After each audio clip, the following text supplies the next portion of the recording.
Shalom Bapak Ibu Saudara yang saya kasihi. Jumpa lagi dengan saya Jeffrey S. Chandra di YouTube channel pribadi saya, Jeffrey S. Chandra Channel. Selamat hari Minggu Bapak Ibu Saudara, selamat beribadah bersama-sama. Dan biarlah lewat ibadah yang sekalipun online ini, setiap kita boleh mengalami jamahan dan lawatan Tuhan. Karena saya percaya kuasa Tuhan tidak dibatasi oleh ruang dan waktu. Dimanapun kita ada saat ini, dalam kondisi apapun kita menyaksikan tayangan ini, saya percaya kuasa Tuhan masih berlaku bagi setiap kita dan terjadi atas hidup masing-masing kita. Nah, Bapak Ibu Saudara, saya tidak pernah bosan-bosannya mengangkat tema ini karena ini adalah hal yang paling dekat dan dengan hidup setiap orang mungkin di seluruh bumi ini, Bapak Ibu Saudara.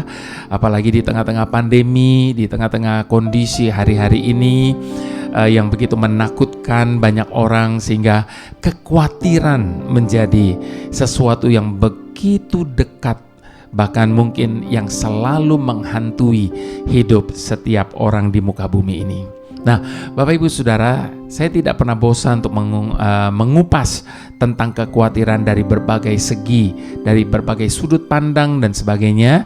Dan saya berdoa biarlah lewat banyak sharing tentang kekhawatiran di dalam YouTube channel saya ini boleh memberikan kelegaan kepada setiap kita, memberikan pengertian kepada setiap kita, mengapa kita tidak perlu takut dan khawatir dalam hidup ini. Ya, Bapak Ibu Saudara, tapi bukan berarti bahwa kita tidak bisa takut dan khawatir. Sebab seperti yang lalu saya katakan, takut dan khawatir itu manusiawi, Bapak Ibu Saudara. Dan itu bisa terjadi, bisa dialami oleh siapapun, kapanpun, dimanapun. Ya, tetapi jangan biarkan takut dan khawatir itu menjadi ketakutan dan kekhawatiran. Itu yang tidak boleh. Ya, Bapak Ibu Saudara, seperti saya sering kali katakan, takut akan Tuhan itu harus. Tapi ketakutan sama Tuhan itu nggak boleh, ya, sebab Tuhan itu kasih. Kita tidak boleh ketakutan sama Tuhan, tapi kita takut akan Tuhan. Artinya kita menghormati Dia, kita hargai Dia, dan kita sembah Dia. Nah, Bapak Ibu Saudara, kali ini saya mau mengambil tema kekhawatiran dari saya beri judul daftar kekhawatiran. Saya yakin bahwa semua kita punya bukan cuma satu kekhawatiran, tapi ada begitu banyak kekhawatiran. Kekhawatiran tentang keluarga, kekhawatiran tentang masa depan, kekhawatiran tentang ekonomi, kekhawatiran tentang pekerjaan, dan sebagainya, dan sebagainya, dan sebagainya. Nah, sebelum saya berbicara lebih lanjut tentang daftar kekhawatiran ini, tentunya kita harus memohon berkat daripada Tuhan untuk Tuhan boleh menuntun kita di dalam ibadah online kali ini. Mari kita berdoa bersama-sama. Bapa yang selalu dekat, bahkan ada di dalam diri kami, ajar kami untuk menyadari kebenaran ini Tuhan. Sebab ketika Engkau selalu dekat, bahkan ada di dalam diri kami, apalagi yang perlu kami takutkan, apalagi yang perlu kami khawatirkan. Sebab ketika Engkau ada bersama dengan kami, siapakah lawan kami? Apakah itu ketakutan, kekhawatiran, kebimbangan, bahkan apapun itu. Karena kami percaya ketika Engkau ada bersama dengan kami, maka setiap kami cakap menanggung segala perkara. Sebab kami tidak pernah menanggungnya sendirian. Kasih dan kuasa-Mu senantiasa menopang kami, dan Engkau memagari kami dengan kasih setia-Mu, sehingga kami bisa melewati segala sesuatu yang ada di hadapan kami, seburuk apapun, segelap apapun itu. Tapi kami tahu satu hal, bahwa Engkau tidak akan pernah sedetik pun membiarkan kami menghadapinya sendirian. Dan ini memberikan kelegaan bagi setiap kami. Di tengah-tengah rasa takut dan khawatir yang selalu menyerang kami, kami tahu satu hal, Engkaulah perisai bagi kami. Haleluya. Bapa, Engkau tolong setiap kami saat ini untuk kami boleh memahami, untuk kami boleh menjadikan ini kekuatan bagi setiap kami di dalam segala keadaan dan kondisi kami saat ini. Dalam nama Tuhan Yesus kami berdoa dan kami mengucap syukur bersama-sama. Haleluya. Amin. Nah, Bapak Ibu Saudara, setiap kali kita berbicara tentang kekhawatiran, maka ada satu firman Tuhan yang tidak bisa lepas dari hal ini, Bapak Ibu Saudara. Dan orang setiap kali berkhotbah atau men-sharingkan, mengupas tentang kekhawatiran, pasti ayat ini yang menjadi dasarnya, yaitu Matius 6 ayat 25 sampai 34. Ayo kita buka sama-sama firman Tuhan. Dan sudah terlalu sering kita membaca firman ini, bahkan mungkin sebagian kita sudah hafal, tapi saat ini kita mau baca sama-sama sekali lagi Matius 6 ayat 25 sampai 34. Kita mau membacanya dengan bersuara, sebab firman Tuhan berkata, iman timbul dari pendengaran. Pendengaran akan apa? Firman Tuhan. Ya, oke. Judul dari perikop ini adalah hal kekhawatiran. Ayat yang ke-25 dikatakan, karena itu aku berkata kepadamu, janganlah khawatir akan hidupmu, akan apa yang hendak kamu makan atau minum, dan janganlah khawatir pula akan tubuhmu, akan apa yang hendak kamu pakai. Bukankah hidup itu lebih penting daripada makanan, dan tubuh itu lebih penting daripada pakaian? Pandanglah burung-burung di langit yang tidak menabur dan tidak menuai dan tidak mengumpulkan bekal dalam lumbung, namun diberi makan oleh Bapakmu yang di surga. Bukankah kamu jauh melebihi burung-burung itu? Siapakah di antara kamu yang karena kekhawatirannya dapat menambah sehasta saja pada jalan hidupnya? Dan mengapa kamu khawatir akan pakaian? Perhatikanlah bunga bakung di ladang, yang tumbuh tanpa bekerja dan tanpa memintal. Namun aku berkata kepadamu, Salomo dalam segala kemegahannya pun tidak berpakaian seindah salah satu dari bunga itu. Jadi jika demikian Tuhan mendandani rumput di ladang yang hari ini ada dan besok dibuang ke dalam api, tidakkah ia akan terlebih lagi mendandani kamu, hai orang yang kurang percaya? Sebab itu janganlah kamu khawatir dan berkata, apakah yang akan kami makan, apakah yang akan kami minum, apakah yang akan kami pakai? Semua itu dicari bangsa-bangsa yang tidak mengenal Tuhan. Akan tetapi Bapakmu yang di surga tahu bahwa kamu memerlukan semuanya itu. Tetapi carilah dahulu kerajaannya dan kebenarannya, maka semuanya itu akan ditambahkan kepadamu. Sebab itu janganlah kamu khawatir akan hari besok, karena hari besok mempunyai kesusahannya sendiri. Kesusahan sehari cukuplah untuk sehari. Bapak Ibu Saudara, kenapa saya sering kali mengangkat tema tentang kekhawatiran ini? Setahun sudah kita menjalani hari-hari yang penuh dengan tekanan, Bapak Ibu Saudara. Di masa pandemi ini saya menerima WhatsApp yang begitu banyak tentang orang-orang yang bergumul, tentang orang-orang yang hampir mau menyerah, tentang orang-orang yang minta pertolongan, tentang banyak sekali Bapak Ibu Saudara, orang yang begitu takut akan masa depan dan apa yang sedang terjadi, segala sesuatu banyak sekali. Itu sebabnya saya selalu mengangkat tema ini supaya ini hal yang paling saya pakai istilah menghantui Bapak Ibu Saudara hidup setiap orang hari-hari ini, tidak terkecuali orang percaya. Nah, Bapak Ibu Saudara, satu saat ketika saya sedang mengkhawatirkan banyak hal. Jadi jangan Bapak Ibu Saudara berpikir bahwa saya ini mentang-mentang saya khotbah atau saya sharingkan tentang kekhawatiran, saya ini tidak punya kekhawatiran. Bapak Ibu Saudara, saya yakin bahwa semua orang yang hidup di dunia ini mengalami akan hal ini. Ya. Nah, suatu saat ketika saya sedang mengkhawatirkan banyak hal, saya sedang duduk di dalam mobil. Lalu kemudian dibawa ke rindangan pohon di suatu tempat, seekor burung murai, Bapak Ibu Saudara, dengan cacing gemuk yang menggeliat-geliat di paruhnya, hinggap di dekat jendela mobil saya. Dan anehnya, burung murai itu memandang kepada saya. Saat itu saya terhenyak. Saat itu saya tersentak, Bapak Ibu Saudara. Seakan burung itu sedang menantang saya. Murai ini menjadi pengingat yang nyata untuk saya tentang perkataan Tuhan Yesus. Di dalam Matius 6 ayat yang ke-25 sampai 26 tadi kita baca, janganlah khawatir akan hidupmu.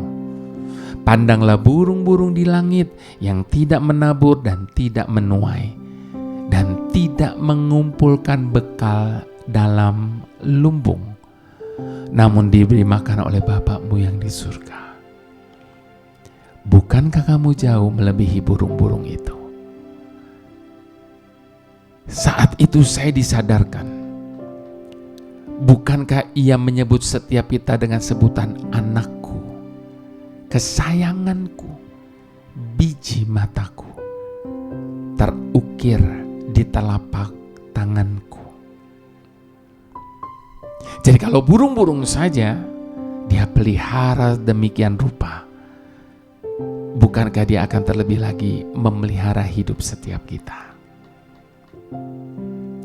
Beberapa tahun yang lalu, Bapak Ibu Saudara, ada sebuah artikel di majalah Focal Point, terbitan Denver Seminary. Paul Barton memberikan beberapa saran yang berguna untuk mereka yang seringkali merasa khawatir. Dikatakan, buatlah daftar kekhawatiranmu. Tuliskan apa saja yang engkau khawatirkan. Apakah itu tagihan, pekerjaan, anak-anak atau para cucu, kesehatan, atau masa depan? Buatlah daftar itu. Lalu ubahlah daftar kekhawatiranmu itu menjadi daftar doa. Setelah kita membuat daftar kekhawatiran, lalu jadikan daftar itu menjadi daftar doa. Dan mintalah Tuhan bekerja dalam situasi yang sedang kita pergumulkan itu. Berdoalah secara khusus untuk segala kebutuhan kita. Dan bersandarlah kepadanya. Lalu, setelah daftar kekhawatiran diubah menjadi daftar doa, lalu ubahlah daftar doa kita menjadi daftar tindakan kita. Jadi Bapak Ibu Saudara, 3 poin ya. Yang pertama, buat daftar kekhawatiran. Lalu daftar kekhawatiran itu ubah jadi daftar doa. Dan setelah daftar doa, kita ubah menjadi daftar tindakan kita. Sebab firman Tuhan berkata apa? Iman tanpa perbuatan mati, nggak ada gunanya. Kalau kita tidak melangkah, kita tidak melakukan apa yang menjadi bagian kita, maka itu tidak akan pernah terjadi. Kalau kita hanya duduk, diam, nangis, doa terus, doa, dan tidak kita melakukan sesuatu, kalau orang Manado bilang nyanda bisa. Sebab firman Tuhan berkata apa, Bapak Ibu Saudara? Dia adalah Tuhan yang turut bekerja. Artinya, kita lakukan apa yang menjadi bagian kita. Dan sementara kita melakukan apa yang menjadi bagian kita, maka Tuhan akan turut bekerja. Nah, Bapak Ibu Saudara, jika kita mempunyai wawasan bahwa ada sesuatu yang dapat kita lakukan sehubungan dengan masalah kita, just do it. Lakukan apa yang menjadi bagian kita. Dengan semampu kita, dengan sebaik-baiknya kita bisa. Tidak jarang persoalan terasa sangat menakutkan, sehingga membuat kita tidak berani menatap ke depan. Saat itu kita alami, tengadahkanlah kepala kita ke atas. Jika melihat ke depan terasa menakutkan, kita dapat melihat ke atas, memandang wajah Tuhan. Itu juga yang dialami oleh Daud dan dilakukan oleh Daud. Kapan hal itu terjadi? Ketika Daud dan orang-orangnya sampai di Siklag. Mereka mendapati kota itu telah terbakar. Rupanya orang Amalek baru saja menyerang. Tanpa membunuh seorang pun, mereka membawa semua perempuan dan anak-anak sebagai tawanan. Hati Daud sedih, ia menangis. Bertambah pedih hati Daud saat rakyat mengatakan hendak melempari dirinya dengan batu. Sungguh menakutkan kenyataan yang ada di depan mata Daud saat itu. Namun saat itulah Daud menguatkan imannya kepada Tuhan. Saat Daud tidak berani menatap ke depan, ia menengadahkan kepalanya ke atas, memandang wajah Tuhan. Dari situlah Daud memperoleh kekuatan. Ditenangkannya hati orang-orangnya yang berduka. Lalu ia memimpin penyerangan. Dan pada akhirnya sudah dapat dipastikan Daud menang. Ia berhasil membawa pulang tawanan, juga mendapat banyak jarahan. Nah, Bapak Ibu Saudara yang saya kasihi, ketika persoalan yang kita hadapi terlalu menakutkan, seperti Daud, tengadahkan kepala kita ke atas. Lalu pandang wajah Tuhan. Saat melihat ke depan, kita sedang melihat kenyataan. Tetapi saat kita melihat ke atas, kita memandang kepada Tuhan yang mampu mengubah kenyataan. Segera kita mendapat kekuatan untuk kembali melihat ke depan. Tidak heran Bapak Ibu Saudara, kita juga berani menghadapi persoalan dengan segala ketakutan dan kekhawatirannya. Ketika kita mengubah kekhawatiran kita menjadi doa dan tindakan, maka kekhawatiran yang melumpuhkan dapat digantikan dengan kepedulian terhadap tanggung jawab kehidupan. Itu sebabnya Bapak Ibu Saudara, mari kita buang semua ketakutan dan kekhawatiran dari hidup kita.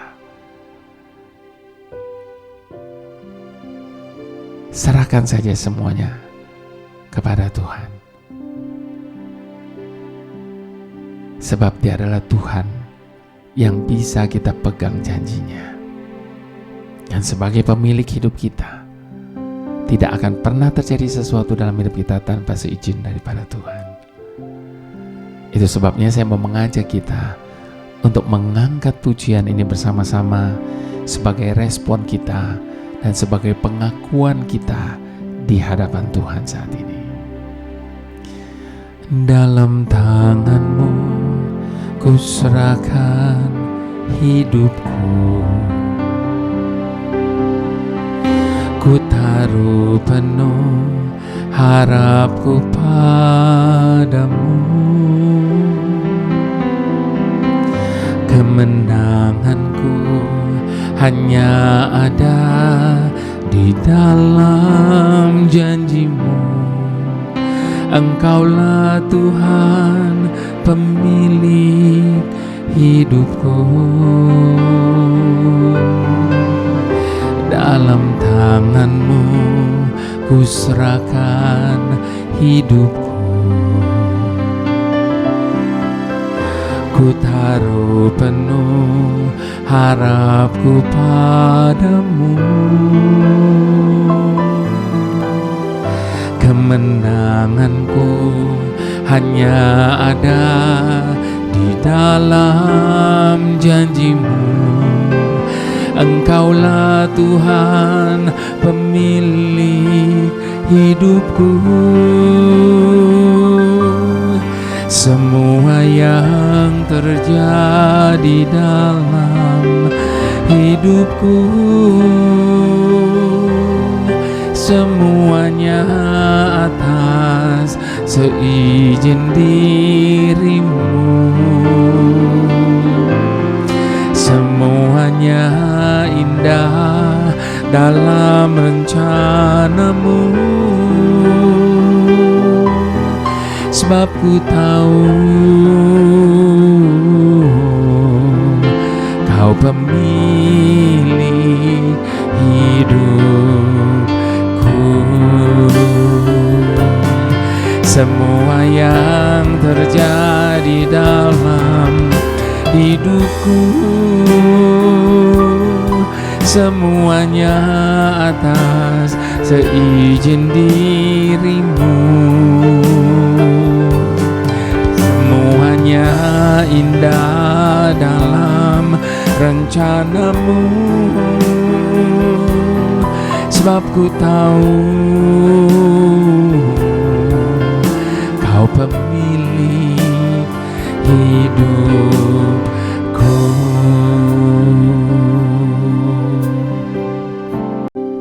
Bapak Ibu Saudara, kalau suatu kali kita pergi ke sebuah toko, lalu ada sebuah barang di sana, selama barang ini belum ada yang membelinya, maka tanggung jawab atas barang ini ada pada si pemilik toko tentunya. Dia harus menjaga barang itu, dia harus membersihkannya setiap hari mungkin. Namun ketika suatu kali kita datang ke toko itu, lalu kita membeli barang itu dan kita bayar lunas harganya, dan sejak saat itu terjadi pemindahan tanggung jawab atas barang itu dari si pemilik toko kepada kita sekarang yang menjadi pemiliknya. Kitalah yang bertanggung jawab untuk menjaganya dan memeliharanya. Begitu juga dengan hidup kita, Bapak Ibu Saudara, bahwa setiap kita ini sudah dibeli dengan harga yang begitu mahal, dan harganya sudah lunas dibayar. Itu sebabnya Bapak Ibu Saudara harap ingat baik bahwa hidup yang kita hidupi hari ini bukan punya kita lagi. Jadi kita tidak punya hak atas hidup kita ini. Makanya jangan suka protes-protes sama Tuhan. Kita tidak punya hak untuk protes sama Dia. Sebab kita ini adalah milik kepunyaannya. Dan kita patut bersyukur karena pemilik hidup kita itu bukan Tuhan yang kejam, bukan Tuhan yang mengambil keuntungan atau apapun itu atas diri kita, tetapi justru pemilik hidup kita ini adalah Tuhan yang begitu amat sangat baik. Ketika dia membeli kita dengan harga yang begitu mahal dan harganya lunas dibayar, maka sejak saat itu kita ini menjadi milik kepunyaannya. Dan sebagai pemilik hidup kita, dia bertanggung jawab penuh atas hidup kita. Dan dia sudah buktikan itu. Di mana dia membuktikannya? Ketika dia berkata, dia menjaga setiap kita seperti menjaga biji matanya. Dan tidak pernah boleh terjadi sesuatu atas hidup kita tanpa seizin daripadanya. Dia tidak akan pernah membiarkan kita jatuh sampai tergeletak. Sebab tangan yang kuat akan senantiasa menopang dia. Sampai masa putih rambutmu, aku tetap dia yang menggendongmu. Dan seterusnya, dan seterusnya, dan seterusnya, dan seterusnya. Ketika kita menyadari kebenaran ini, masihkah kita akan menyimpan ketakutan dan kekhawatiran dalam hidup kita yang hanya akan membungkukkan seseorang? Demikian firman Tuhan katakan. Dan siapakah yang oleh karena kekhawatirannya dapat menambah sehasta saja pada jalan hidupnya? Demikian firman Tuhan juga. Ayo sekali lagi di hadapan Tuhan kita mau akui. Dalam tangan-Mu ku serahkan hidupku, ku taruh penuh harapku padamu. Kemenanganku hanya ada di dalam janji-Mu. Engkaulah Tuhan pemilik hidupku. Dalam tangan-Mu ku serahkan hidupku, ku taruh penuh harapku padamu. Kemenanganku hanya ada di dalam janji-Mu. Engkaulah Tuhan pemilik hidupku. Semua yang terjadi dalam hidupku, semuanya atas seizin diri-Mu. Semuanya indah dalam rencana-Mu. Sebab ku tahu Kau pemilik hidupku. Semua yang terjadi dalam hidupku, semuanya atas seizin diri-Mu. Semuanya indah dalam rencana-Mu. Sebab ku tahu Kau pemilik hidupku. Katakan sekali lagi. Semua yang terjadi dalam, ini pengakuan kami di hadapan-Mu saat ini ya Tuhan. Tidak pernah boleh terjadi sesuatu atas hidup kami tanpa seizin daripada-Mu. Semuanya indah dalam rencana-Mu. Sebab ku tahu Kau pemilik hidupku. Sebab ku tahu Kau pemilik hidupku. Sebab ku tahu Kau pemilik hidupku.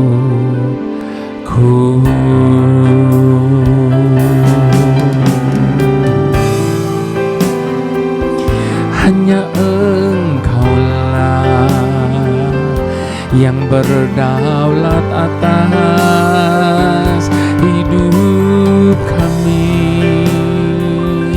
Hanya Engkaulah pemilik kami.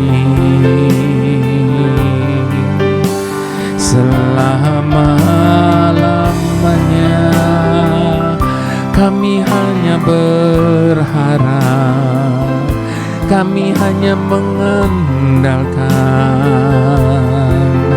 harap kami kepadamu.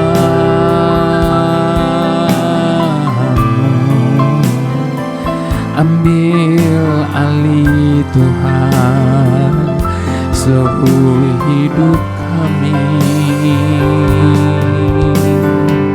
Mari di hadapan Tuhan saat ini Bapak Ibu Saudara, berhenti protes, berhenti komplain sama Tuhan, sebab kita tidak punya hak untuk itu. Dia adalah Tuhan yang tidak pernah salah bertindak. Jadi tidak usah diprotes, karena Dia tahu apa yang sedang Dia lakukan atas hidup kita. Dia adalah Tuhan yang adil. Itu sebabnya tidak usah komplain, sebab Dia tahu apa yang harus Dia kerjakan atas hidup kita. Bagian kita hanya menyerahkan hidup kita, meletakkan segala-galanya di dalam tangan-Nya yang kuat itu. Serahkan segala kekhawatiranmu dan ketakutanmu, sebab Dialah pemelihara hidup kita. Tidak akan dibiarkan kita kekurangan, sebab Dia tahu apa yang menjadi kebutuhan dan keperluan kita. Kalau burung-burung di udara saja Dia pelihara, terlebih lagi hidup setiap kita.